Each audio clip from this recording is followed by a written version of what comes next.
Les amis, je suis en ce moment à Chiang Mai depuis maintenant 2 semaines. J'ai pas trop filmé. Je vous avoue que je filme pas beaucoup en fait quand il se passe pas grand chose. Chiang Mai est une ville très intéressante. Elle est chargée d'histoire. Elle est calme. En fait, ça dépend où t'es. Si t'es au centre, ça va être très bruyant. Il y aura plein de trucs. Mais si t'es excentré, ça va être vite très calme. Tu vas vite te retrouver en pleine nature. Voilà, il y a des très jolis temples, dont un par exemple qui est fait entièrement en métal. Je sais pas comment ils ont fait ça, mais tout est fait à la main, minutieusement. C'est assez impressionnant à voir. Le Cyber Temple. Et puis il y a beaucoup de cafés, c'est pour ça que je suis resté là. C'est une ville qui est connue pour abriter beaucoup de digital nomades pour ça en fait. Pour ceux qui me suivent sur Instagram, vous avez vu, j'ai réussi à mettre le scooter à mon nom. J'ai réussi à avoir un document qui théoriquement me permettrait de passer les frontières. Je sais pas comment ça va se passer encore, mais je vais essayer d'aller au Laos avec. Voilà, c'est le plan. Normalement ça devrait passer, sur le papier, sur la théorie c'est bon, mais sur la pratique j'ai toujours des doutes avec les administratives, que ça soit en Asie ou partout dans le monde, hein, j'ai toujours des doutes sur l'administration. Bon, l'idée maintenant c'est d'aller jusqu'au Laos parce que ça fait maintenant 2 mois que je suis en Thaïlande et on peut pas étendre le visa à l'infini. Donc dans quelques jours mon visa se termine, je vais aller jusqu'au Laos, j'ai à peu près 700-800 km à faire. On va faire ça tranquillement, j'ai encore un petit peu de temps de visa donc ça va le faire. Et puis bah oui, j'étais avec Enzo ces derniers jours, mais lui il est parti avant moi parce que il a pris que 1 mois de visa. Donc je vais le rejoindre à Vientiane. Alors Vientiane c'est la capitale du Laos. Voilà, mon petit Zoumi qui est derrière moi. J'en profite pour vous montrer un petit peu l'organisation que j'ai par rapport au scooter. Là j'ai installé un petit support pour le téléphone. Là j'ai une petite boussole si je veux m'orienter sans le GPS. Ici je mets toutes les affaires lourdes en fait et fragiles. C'est-à-dire que là dans ce sac waterproof, j'ai mis toute mon électronique. Et puis là, mes affaires de toilette. Ce qui fait que j'ai un petit sac à dos dans mon dos, mais il est pas lourd. Vraiment, il n'y a que mes vêtements dedans.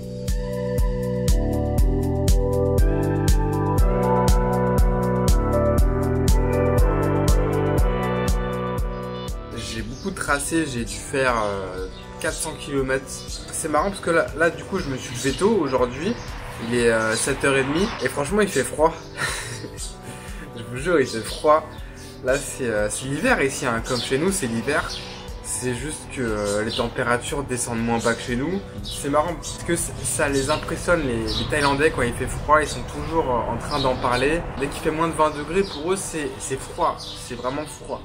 Je pense qu'on a un décalage dans notre tête de 15 degrés, tu vois. Nous froid ça va être voilà, peut-être en dessous de 10, 5 degrés à la limite. Mais eux 20 degrés en dessous c'est froid. Et tu les vois, c'est marrant, ils sont avec des gros manteaux, limite le bonnet. Ils sont parés quoi, ils sont parés pour l'hiver.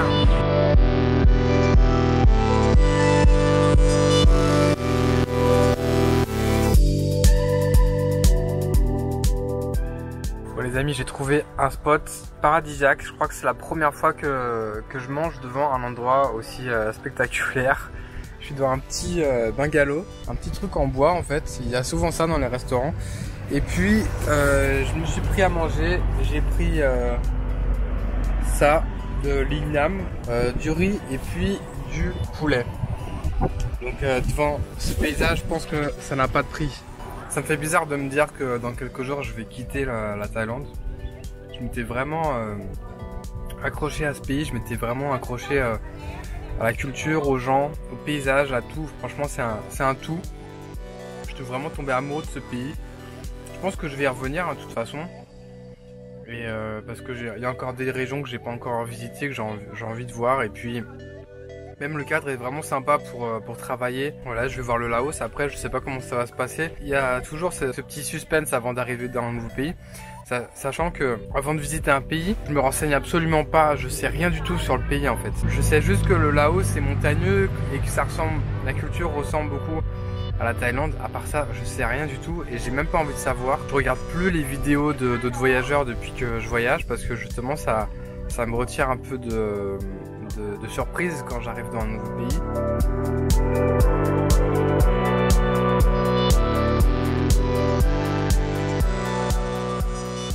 Dans une réserve naturelle à Nam Nao. C'est un pur hasard que je me trouve là en fait. J'ai vu un panneau sur le côté de la route. Il y avait écrit attention éléphant sauvage. 1 kilomètre plus loin, je vois une entrée pour une réserve. Je me suis dit allez hop, je rentre dedans. Comme ça bah, je vais peut-être voir des éléphants sauvages. Et là j'ai pas eu le temps de dégainer ma caméra.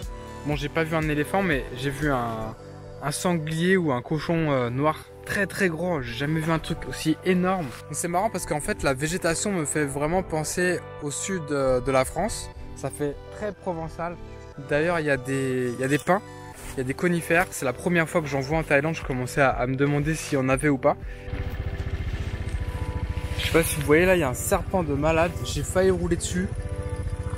J'ai failli me croûter sur lui même. Putain.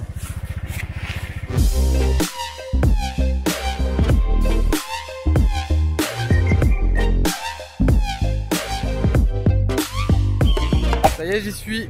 La frontière entre la Thaïlande et le Laos. Bon, ça fait quand même quelques jours que je roule là. J'ai dû faire 900 km depuis Chiang Mai. Et en fait là, il y a un pont. Et puis après, j'arrive au Laos. Il y a le Mekong entre la Thaïlande et le Laos. Et j'arrive directement dans la capitale. J'arrive directement à Vientiane. Ça, c'est sympa par contre. Je vais arriver direct dans la capitale. Je vais rejoindre Enzo. Il est là depuis une petite semaine. Ouais, une dizaine de jours, je crois. La petite crainte que j'ai, c'est par rapport au scooter. Est-ce qu'ils vont l'accepter ou pas? J'ai fait tous les papiers, normalement je suis en règle. Mais il y a toujours des trucs qu'on ne sait pas hein, avec les administratifs, les réglementations.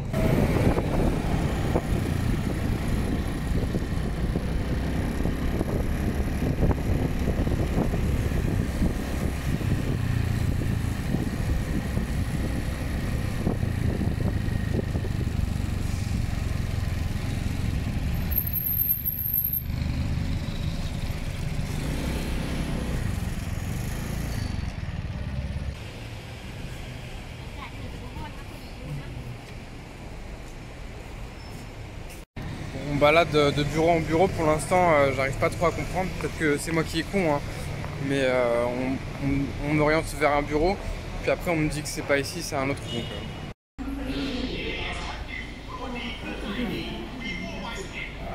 je retourne au bureau où j'étais au tout début. En fait, ils comprennent absolument rien, c'est un truc de malade. Le mec du bureau 4D, il me dit ah bah non, il faut aller au bureau 2D ici. Donc j'y vais et eux ils me disent ah bah non, il faut aller au bureau 4D. Donc voilà, je le fais parce qu'en fait je crois qu'ils n'ont pas tout compris, c'est par rapport au scooter je crois. Bon, le gars vient de me dire que mon scooter serait pas assez puissant, j'ai pas trop compris, apparemment il faut qu'il fasse 200 cm3 ou je sais pas quoi. Du coup il me balade vers encore un autre bureau, je vais essayer de voir, de négocier ça. Les amis, je deviens fou, on me dit que c'est pas là, que maintenant il faut que je retourne dans le bureau 4D là où j'étais au début.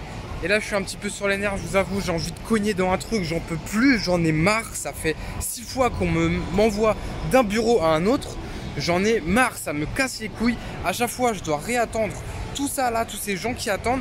En plus ils essaient tous de gruger. Tu sais, j'étais plus habitué à ça en Thaïlande, les gens ils ne grugent pas. Et là tout le monde essaie de gruger, ça me casse les couilles. Le bureau 4D. So where you go? Lao. Yes. Now, today. Il y a le mec du bureau 4D, il m'a dit que normalement il faut que ça fasse 100.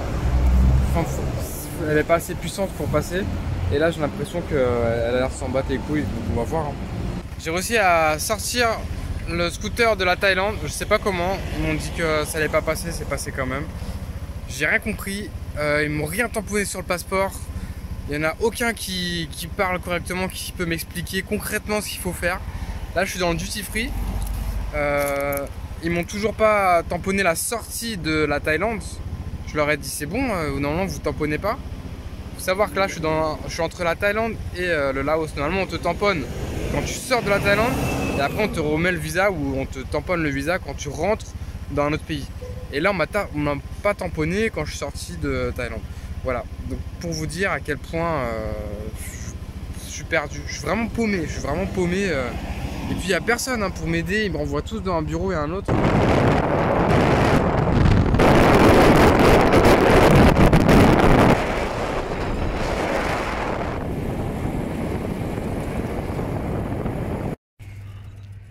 J'en profite pour vous montrer un truc qui est assez unique je pense.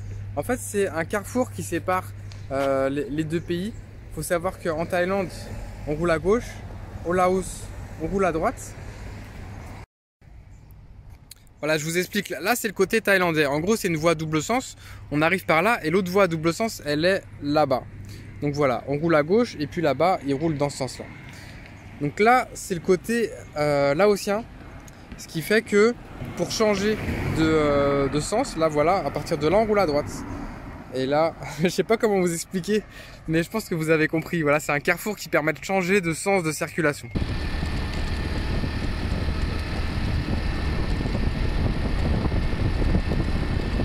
Voilà, là c'est clair, il y a écrit demander visa, c'est là, on sait.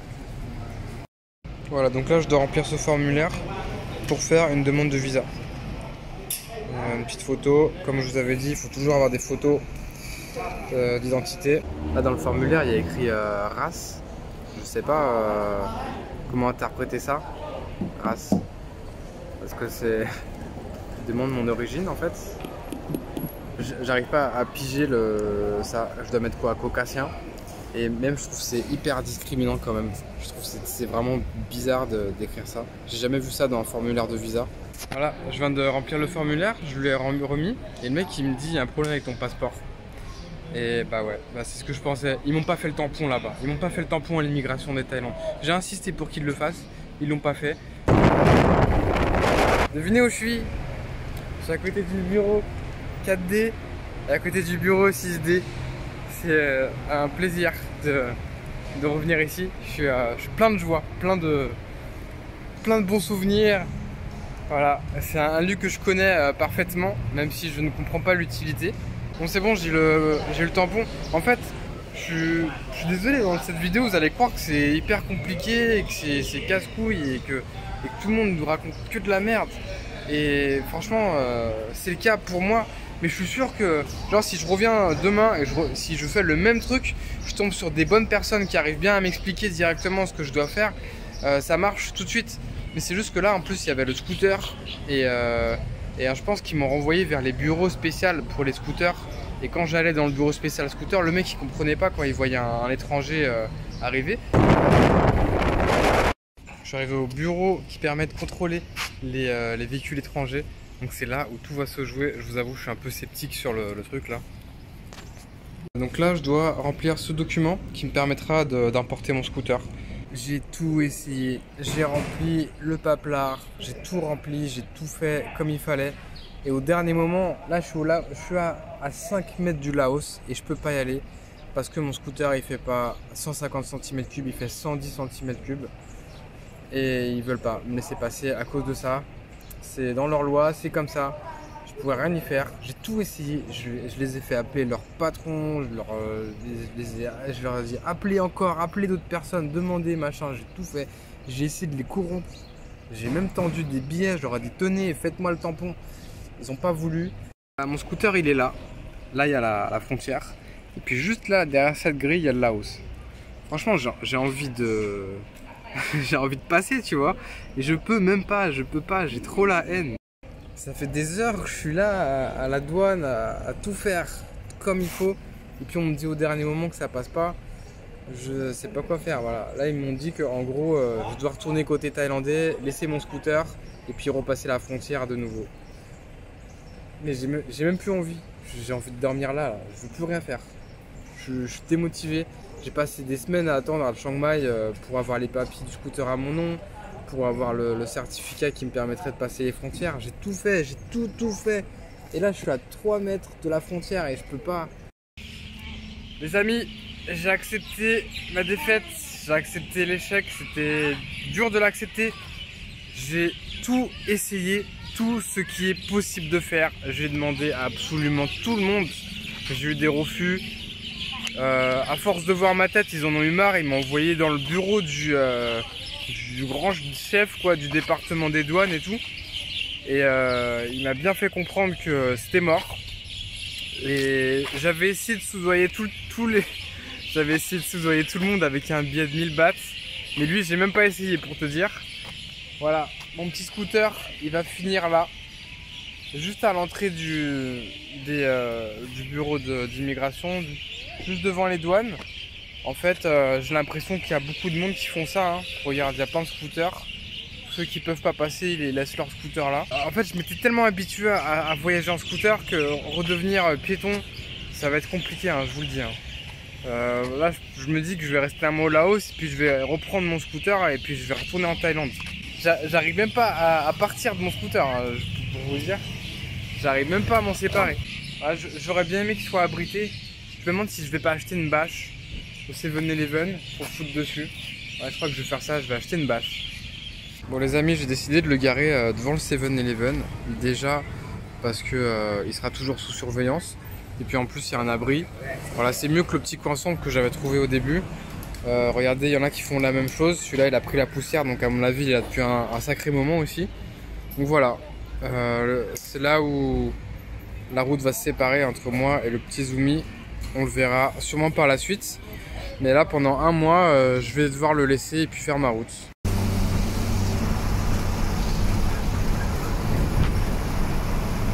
Et les amis, je viens de passer la frontière, ça va mieux, j'ai digéré le truc, hein. Je vais m'y faire, hein. C'est pas un gros problème. Voilà, donc là je vais prendre le bus tout simplement. Bon, maintenant je vais arriver à Vientiane tranquillement. Je vais aller retirer l'argent du Laos. J'ai aucune idée de ce que c'est un truc de ouf. J'ai vu juste tout à l'heure les taux de change, j'ai cru que c'était, j'ai cru voir 1 euro égale à peu près 10 000 de la monnaie d'ici. Parce qu'en fait, faut savoir que... What? Bon, ils prennent pas ma carte. On peut dire que aujourd'hui j'ai pas trop de chance, mais bon. Voilà, si je prends 1 million, ça fait à peu près 100 euros. Je vais prendre 2 millions. Voilà, ça va pas marcher. Ça va pas marcher du tout. Ça fait le deuxième distributeur que je fais là. Ça m'a jamais fait ça et là ça m'arrive 2 fois d'affilée.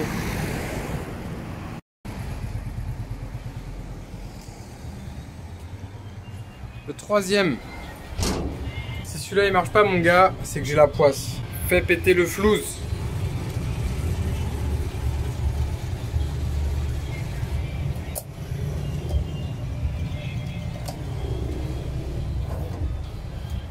Allez, allez. Allez, les petits billets de 100 000 mon gars. Ah non, c'est combien ça? C'est 900 000. Non, 100 000. Attends, je comprends rien. 100 000 ou 900 000? Ah ok, donc là c'est écrit avec leur l'écriture d'ici, mais c'est 100 000. Je peux des billets de 100 000 en fait. Ça, du coup, c'est combien? C'est 10 euros. Ouais, c'est 10 euros. Bon voilà, j'ai mon petit flouze. Regarde leur scooter.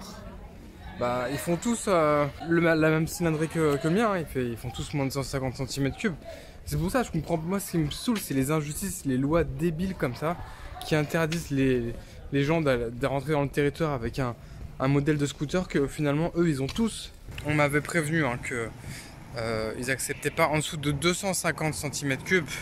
Parce que je connais quelqu'un qui avait déjà essayé. Je précise, hein, 250 parce que je crois que plutôt j'avais dit 150. Quelqu'un avait déjà essayé, il m'a dit qu'il n'a pas réussi, voilà tout simplement. Mais moi j'avais envie quand même d'essayer parce que on m'avait dit en Thaïlande que je pouvais le faire, que ce soit par les officiels ou par les Thaïlandais. Donc je me suis dit, allez je tente le coup. Et puis je me suis dit aussi que je savais que j'insisterais comme j'ai fait là. Et que peut-être que ça m'ouvrirait des portes. Et quand j'arrive comme ça dans un nouveau pays, ça faisait longtemps que j'avais pas eu cette sensation. Ça faisait vraiment très longtemps. Et c'est marrant parce que c'est un mélange de nostalgie, tu vois, parce que la Thaïlande me manque. Mais avant, quand j'ai quitté la Malaisie, c'est pareil. La Malaisie me manquait beaucoup. Mais là, ça me fait pareil. La Thaïlande me manque déjà. Mais je suis aussi content, je suis excité de découvrir un nouveau pays. Il y a encore plein de choses à voir partout en Asie, hein, mais j'aime bien prendre mon temps et voir ça tranquillement parce que si je visite toute l'Asie en l'espace de quelques mois, j'aurais en même temps tout vu mais en même temps rien vu.